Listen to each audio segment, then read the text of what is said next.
Welcome to Silkytreat Easy Delicious Cooking. On the menu today, one recipe done in 60 minutes start to finish. Pork chop stuffed with cilantro cheese, green beans, potatoes. Ingredients: potatoes, pork chops, cilantro, green beans, butter, salt, pepper, nutmeg, cheddar cheese, shredded fondue cheese, parsley.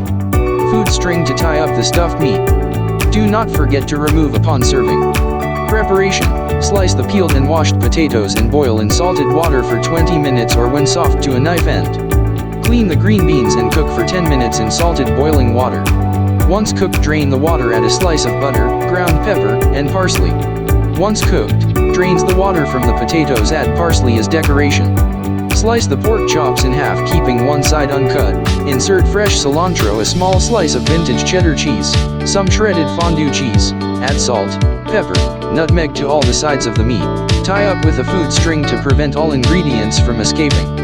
In a pan, add a generous piece of butter. Cook the meat to 10 minutes to brown the meat. Then cover and cook for 15 minutes on low heat. All ready to serve and eat. Enjoy these meals. Thank you for watching. Subscribe, share, like and comment if you wish.